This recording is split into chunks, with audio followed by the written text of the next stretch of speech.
in the small town Willow Creek, Kansas, nestled between endless golden wheat fields and the slow brown curve of the Solomon River, lived Ruth Ann Miller, whom everyone now called Granny Ruth since her hair had gone the color of wood ash from the fireplace. She was 73, thin as a willow switch, with eyes that still held the sharpness of the girl who once ran barefoot across these same dirt roads. The kids on Maple Street loved her stories, tales of clever coyotes, heartbroken pioneer women, and ghosts who only wanted someone to speak their name aloud. They never guessed that the saddest story was the one she never told.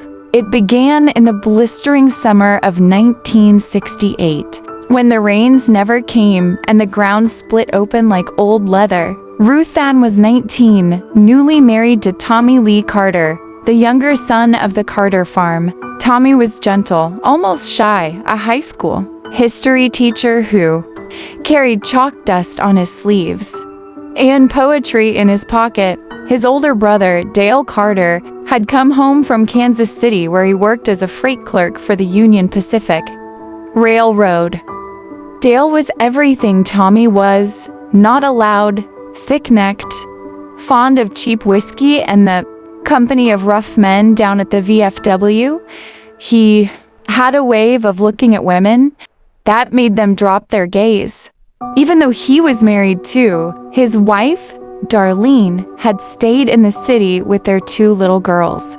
The big white farmhouse had stood since 1892, with a wide front porch where peacocks sometimes wandered up from the creek bottoms. Tommy and Ruth Ann's mother-in-law, Evelyn Carter, ruled the kitchen and the checkbook with an iron spatula. The old man had died of the Spanish flu back in '48, so the 2 brothers were the pillars holding everything up. Folks said Ruth Ann was lucky, married into 640 acres of prime bottomland, a solid brick house, and 2 brothers who brought in paychecks. But luck is a thin quilt on a Kansas winter night. The first time it happened, Tommy had driven to Topeka for a teacher's conference and would be gone 3 nights. Dale came home drunk, smelling of bourbon and sweat. Country houses went dark early in those days. Electricity cost money, and bulbs were turned off by 9. Ruth Ann was in the little bedroom off the kitchen, folding Tommy's shirts, humming an old hymn her mama had taught her. The door had no inside lock, only a slide bolt on the outside, so Evelyn could lock in a mouthy daughter-in-law if she got out of line. Dale shoved the door open without knocking. The kerosene lamp threw his shadow across the wallpaper like a monster. "Little sister-in-law," he drawled, the word thick and ugly in his mouth. "All alone tonight." Ruth Ann stood, clutching one of Tommy's shirts to her chest. "Dale, Tommy'll be back tomorrow." He laughed, a sound like gravel in a coffee can. "Tomorrow's a long ways off." She tried to push past him, but the room was tiny and he filled the doorway. When she opened her mouth to scream, his hand clamped over it, smelling of cigarettes and railroad coffee. He was strong from tossing 100-pound sacks at the depot. She fought, bit, clawed, kicked, but the house was big and the walls were thick plaster. Evelyn slept clear at the other end with cotton in her ears against her own snoring. The hired girl, Rosa, had been given the week off to visit her sister in Salina. Afterward, he hitched up his jeans and said, almost gentle, you tell anybody, I'll say you asked for it. Who are they gonna believe, a war hero, big brother with a steady job? Or some hillgirl bride who ain't even give us a baby yet?" Then he walked out, easing the door shut behind him. Ruth Ann lay on the iron bedstead until the lamp burned dry. When the wick hissed its last, she crawled to the corner and threw up in the slap jar. She scrubbed herself raw with Fell's Nap, the soap and creek water, but his smell clung to her skin. Tommy came home the next evening with saltwater taffy from Topeka and a new sundress the color of sunflowers. He found her burning with fever, eyes swollen shut. He thought it was summer flu. "Should have called Doc Hansen," he said. Smoothing her hair, she wanted to tell him. The words rose like vomit, but every time she tried, She saw Dale's cold, sure eyes. How were they gonna believe? So she swallowed the truth and let Tommy spoon her warm 7-Up and aspirin. 2 months later, her period never came. She waited another month, praying to the little porcelain Virgin Mary on the dresser, leaving lemon drops on the windowsill. Like her mama taught her for luck, nothing. When her waist thickened and her breasts ached, something fierce, she couldn't lie to herself anymore. She was pregnant, and she knew, clear as a butcher knife, whose baby it was in Willow Creek. A bride showing that early was cause for backslapping and congratulations. Look how strong the Carter seed is. But Ruth Ann felt only dread. Tommy was over the moon. He bought her peaches from the orchard and told the whole co-op his wife was giving him a son before the year was out. Dale watched her across the kitchen table with a small, secret smile, the way a man watches a cornfield. He planted on the sly, but still plans to harvest. Ruth Ann thought about running. She had a cousin in Denver. Maybe she could hop a Greyhound, disappear in the city. But she had $12 to her name, and a woman alone on a bus was fresh meat. She thought about the rat poison in the barn, then laid her hand on the tiny flutter in her belly. It wasn't the baby's fault. She thought about the Solomon River, too. Plenty of farm wives had walked into that river over smaller things. But one dawn, she stood on the bank and the water flashed pewter in the early light, and a blue heron lifted off like a prayer. Something stubborn in her refused to die. So she stayed. The months rolled on. Evelyn boiled milk with cinnamon and made her drink it 3 times a day. Tommy read from the family Bible every evening, palm resting on her belly, waiting for kicks. Dale acted like nothing had happened. He brought home a little wooden rocking horse and a silver rattle from Kansas City and set them in her lap, loud enough for the neighbors to hear. What a fine uncle he was. Only once more did he corner her alone. It was the 4th of July, the house loud with cousins and the air sweet with fried chicken and firecrackers. He caught her in the pantry, reaching for flour. "You're glowing, little sister-in-law," he said, blocking the door again. "Baby agrees with you."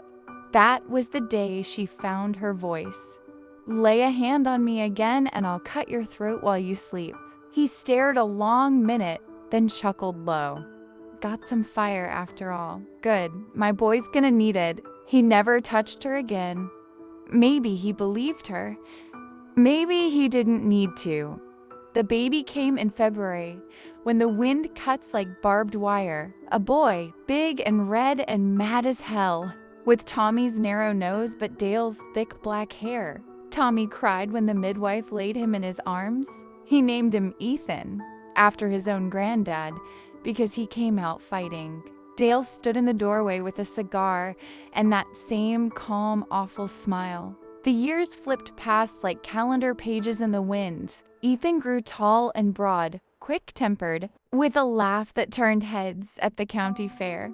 Tommy loved him. Something fierce taught him to read. Took him fishing in the Solomon. Told him about the Carter, who rode with Quantrill, and the one who lost 3 fingers at Vicksburg. Ruth Ann loved him too, but her love came laced with fear. When Ethan hauled off and hit another kid or lied smooth as creek ice, she saw Dale when he brought her dandelions or fell asleep. With his hot little head on her knee, she saw only Tommy, and her heart cracked fresh every time. Dale's wife, Darlene, never had more children. She got thin and quiet, eyes like cigarette burns in a bedspread. In 1978, she hanged herself from the oak tree in their Kansas City backyard. Dale came home for the funeral wearing mirrored sunglasses even at night. After that, he spent more weekends helping on the farm. He watched Ethan grow the way a man watches a prize livestock, hungry and proud. Ruth Ann started telling Ethan different stories when they were alone, about pioneer women who shot raiders to protect their children, about Bonnie Parker and Ma Barker, about strength that didn't need cruelty to prove itself. When Ethan was 12, Dale tried to take him to the city to make a man of him. No. The fight rattled the windows, brothers screaming. Evelyn sobbing into her apron, plates hitting the wall. Tommy won. But the house carried the wound forever after. Tommy died when Ethan was 17. Sudden fever meningitis, the doctor said. Burned 5 days and was gone on the 6th. Ruth Ann cut her hair short and wore black. Ethan screamed himself hoarse at the cemetery until they thought he'd burst a blood vessel. Dale stood off to the side, dry-eyed, already talking about how the boy would have to step up now. After the funeral, baked meats were eaten. Dale moved into the big farmhouse for good. Who's gonna look after Mama? Who's gonna run the place? Nobody argued. Evelyn was failing after a stroke, and Ethan was drowning in grief. That was when Ruth Ann realized she'd only been biding her time. She started feeding Ethan the truth in small bites, the way you give bitter medicine with honey. When he was 20, he left for K-State to study agricultural engineering. Dale paid the bills, sent spending money, showed up with new boots and fatherly advice. Ethan took it all with the polite smile of a cottonmouth. He graduated top of his class, took a job with John Deere, sent money home every month. Folks said what a fine son he was. Dale drank more. One daughter married respectably. The other ran off with a Mexican boy from the packing plant scandal. Cops. Hush money. His liver gave out. He turned yellow and mean. Ruth Ann waited. One July night in 1998, when the rain came down in sheets, like the Lord was, trying to drown the sins clean. Off the earth, Dale passed out dead drunk on the front porch. Ruth Ann sent the hired men home early. Ethan was home for the weekend, reading Psalms to Evelyn even though she hadn't known her own name in years. Ruth Ann carried a pitcher of ice water out to the porch. Dale squinted up. Sloppy. Come to tuck me in, sis. She poured the water over his head. He flailed, tried to stand, slipped on the wet boards. She looked at him, really looked for the first time in 30 years. You took everything, she said, voice steady as Sunday. My husband's trust. My peace. My boy's innocence. But you don't get the rest of his life. Ethan stepped out onto the porch behind her, tall and still. Dale's eyes got wide. Something in him knew. No, he rasped. He's mine, Ruth Ann said. I carried him. I raised him. I claim him, blood or no blood. Ethan looked at Dale a long, cold minute. I've always known what you are, he said, and I know exactly what I'm gonna do about it. They didn't kill Dale. That would have been too merciful. Ethan took him to court instead. 30 years is a long time for evidence. But there was Rosegri now, backbent, who remembered Dale coming out of that bedroom in '68 with his shirt buttoned wrong and his face flushed. There were Darlene's old medical records about chronic depression due to marital discord. There were the drunken boasts Dale had made at the VFW over the years, quickly hushed when he sobered up. The trial split that town some called Ruth Ann a liar out to ruin the Carter name. Others remembered how she used to flinch when Dale walked into a room. In the end, the jury believed her. Dale Carter got 6 years in Lansing. When he got out, he was toothless, broke, and alone. Both daughters wanted nothing to do with him. He died in the county nursing home 2 years later. Ethan married a pediatrician from Wichita. Soft brown eyes laugh like wind chimes. They built a new house on the North 40 with big windows and a garden bursting with marigolds. They gave Ruth and 3 grandchildren who called her Granny Ruth and begged for stories. Some nights, when the house was quiet and the moon hung low over the wheat, Ruth Ann sat on the porch swing, touched the sleeve of her cotton house dress, felt 73 years in her bones, and smiled a small, fierce smile. The world hadn't ended that night in 1968. It had only just begun.